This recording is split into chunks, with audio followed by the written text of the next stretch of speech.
artist talk. I'm Victoire Payard, and I'm a fine artist. Um, I'm about to start my third year of painting at Camberwell, at the University of the Arts London. I'm not so much of a painter. I say I'm more of a drawer, even though I do painting at university. Even when I'm with paint, I like to draw. And yeah, so to talk a bit about my practice, I think the themes that are essential to my practice came around high school, when I started looking at the gaze and at how I was being perceived and how I perceived others. Later on, it became a lot more diary-like for me. I started taking in like my day-to-day life, things I would dream, things I would see, things I would hear, talk about. And I started taking those moments and turning them kind of into art. Also with my imagery, it's a mix of like things that I would take not knowing that I would make art with, and also things that I would like see, I don't know, a mix of everything. So it was more of like a diary entry every day when I would make art at school, at university. Yeah, and I came to Zaratan for the residency of 1 month, thinking that I would be making work about drawings, or if it would be like even a film. I had no drawings, or if it would be like even a film. I had not really an idea, but I knew that I wanted to follow myself around and kind of get those intimate moments and of how I was perceived. But that didn't happen, because I realized very soon that if I did that, none of it would be true, which is also what I kind of look at, is the fact that you cannot, when you know you're being watched, you're not really 100% yourself, and it's really those intimate moments, like brushing your teeth, that are like the real, true, intimate moments. So I then wanted to look at how I looked at other people, because I thought that was a more honest reflection of myself. Because what I would assume other people were doing, what other people were doing in their free times when I followed them around, would be a more direct indication of my inner thoughts. But that didn't come naturally to me. It didn't work for me. What really inspired me was Lisbon, looking at not only the city, the like architecture, the windows, the balconies. I was very interested by how close the windows were one to another, and what that meant for privacy, and also of stories that inspired me around Lisbon. Yeah, and there is this particular story of my friend who had this woman take photos and videos of him and posted them online, and kind of sexualizing him. And in a lot of my work, I try to turn the camera back on her, thinking, what if it was the other way around, but what she may look like, because I saw her once, but I'm not sure it was her. Trying to turn the camera back on her and see what it would be like if I was the one watching her. Yeah, but I was inspired a lot also by the tiles in my work, in different ways. In some of my work, it's used as a foundation for the background, kind of to have it as a foundation. In another one of my painting, a smaller painting, well, this work came out at first because I bought this pen to write down, because I didn't know what kind of work I was gonna make. I didn't know if I was gonna be painting, drawing. I was very interested in write. I never write anything except for the titles of my work that I think are very important to the storyline of my paintings. But I was very interested in writing more, whether it was for myself or if it was something I was gonna show here as like a body of work. But I bought an ink pen, like the ones that they use. I don't know if also in Portugal, but in France you have to learn to use the pen with the blue ink inside for school. Not anymore. I had this when I was younger, and so I bought one of those, and I was planning on writing. I did write every morning 3 pages from this there is this book that I bought when I had an artistic like throwback to have that pen, and I tried different surfaces and I tried on Locta paper, and it reminded me a lot of the tiles of Lisbon. So I began drawing like what I could find, buildings I could find, balconies, windows, everything that everything that reminded me of privacy, kind of. And yeah, but drawing is always the first part of any of my paintings. I always start by a drawing, no matter what. Never start with paint. Yeah, for me it's a weird when you position yourself as a drawer, in the sense that, beside that, of course, most of the painters are always drawers, like you need drawers online. But also I see a very strong pictorial um, quality in the work, which I think is the drawing, but it's also the treatment that you give to the image itself. But maybe you can share about this new situation.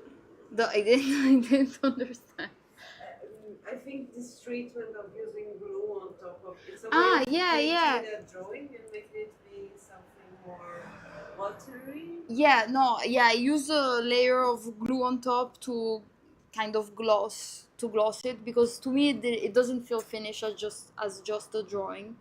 I wanted it to have like the glossy finish of the tiles, like more ceramic-y. And also because I did transfer of paper, and it helps a lot with the appearance of the paper, because otherwise it seems very papery. Can you tell us something also about the transfer process? Yeah, the transfer process is you can use gel mat or glue. I printed out tiles that I found in the Museum of Lisbon. I put the well, to keep the outlines of the figures, I put directly the glue on the paper, which usually I would put directly on the colored paper of the colored part of the paper of that is printed. And then I put the paper with the side that has the ink of the printer on the paper. I wait for it to dry, and then with the water, if you rub, the layer that is white of the paper will come out, and the ink will stay on the. Thank you for sharing that.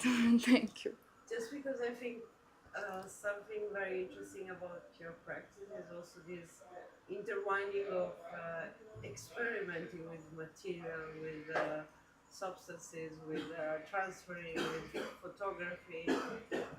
That's why, in my view, which doesn't need to be yours, I think there is you're more a painter than a drawer, because you're always looking at the drawing is the start, but then it gets more layering. Yeah, the drawing is the thing is I use like every material that I can find. It's not every material I can find. I rarely go and search for a material.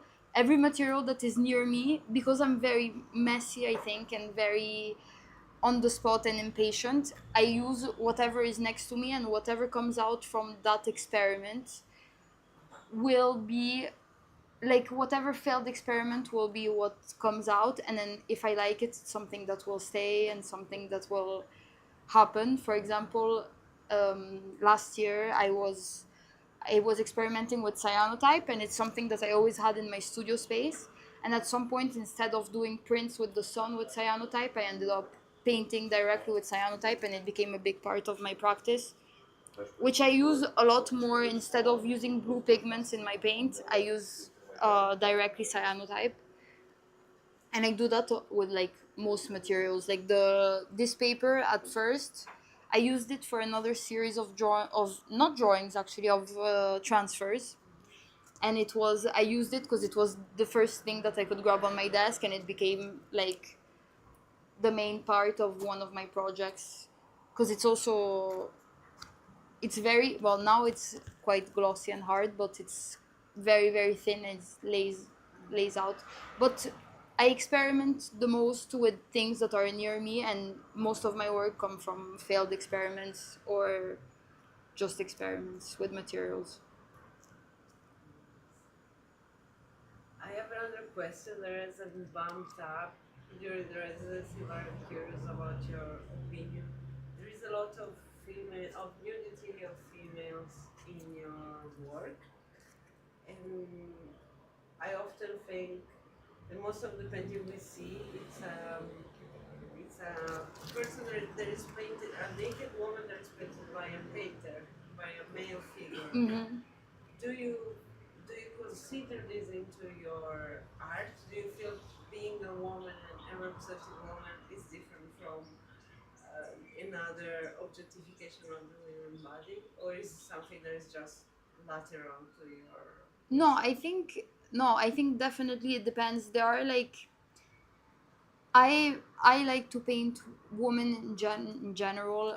The nudity comes after separately for me, but I like to paint women in general because that's where I stand, and I like to, like as I said, my work is very like it's from my experience all the time. I added nudity. I think I would have started before, but I started after high school because I wasn't allowed to. But to me, it's just to create an extra layer of intimacy because it's not always obvious. I think in my compositions, the some of the scenes that I'm paintings are not. I really want to add like an extra layer of intimacy to really exaggerate the poses and really exaggerate the woman's body. I think with the like men always having depicted women naked, I think there is a mix. There is this artist that is very controversial that I often look at for like how do you say Inspiration. in not I wouldn't say inspiration, I would say like composition, because there are compositions that really interest me, but he's quite controversial. It's called John Curran, and he does like those very exaggerated woman bodies images, like paintings, and so he's very controversial. I wouldn't know how to explain it, but it's very interesting to me. I like having in my work those very exaggerated poses to kind of make fun also of the situation that is like the male gaze and how women are perceived and represented in general. So I like to exaggerate that even further to kind of make fun of it, if that makes sense. It does. Ah, Good. thank you. Okay, I'm curious about. I think your work was very influenced by the place you are and how architecture and this is so nourishing for us to witness about an artist's course to see how they absorb. What do you think you're bringing back from this experience to your studio in the UK, to your practice?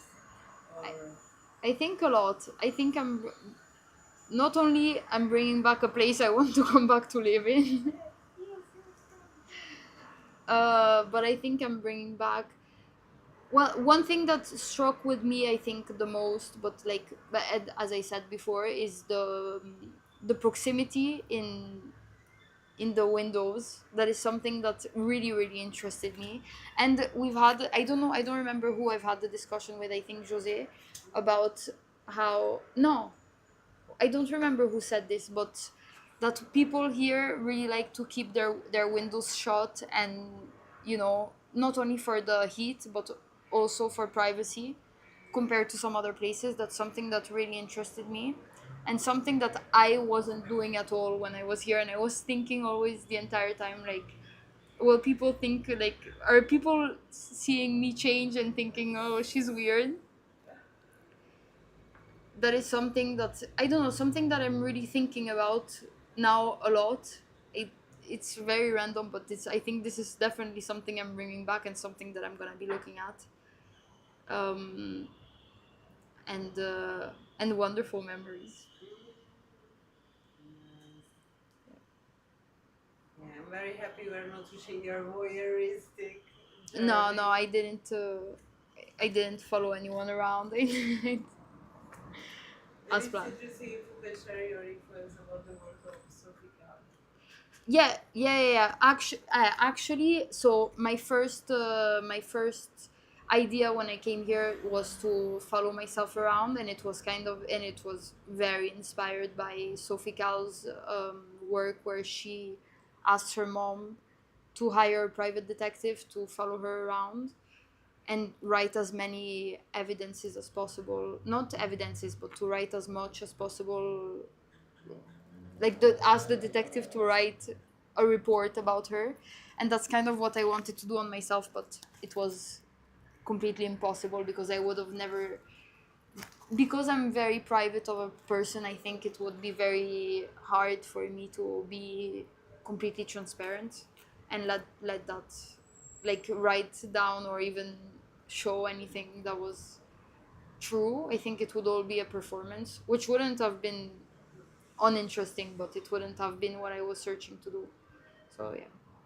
Yeah, for me it's very interesting how this voyeuristic idea, I think it's really sensitive from you because you're kind of learning how to spy people, but it's also always self-reflective. And I'm believing your work is going towards that, but it's just a commentary, sorry about that.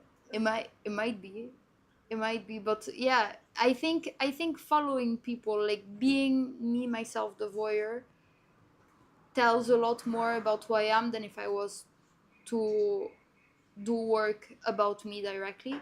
Like, it would be a lot more honest and a lot more real, because it's a direct reflection of my mind without me trying to change kind of how people will see what I'm doing. If that makes, I don't know if that makes sense. It does. Okay. Okay. I don't know if you want to say something about what's coming in your life. You're going back to UK. I'm going back. I'm doing my third year of painting at the University of the Arts London in September. And yeah, Working hard working to hard. come back to Lisbon. Yes, good. Arigato. Thank you so much. Thank you.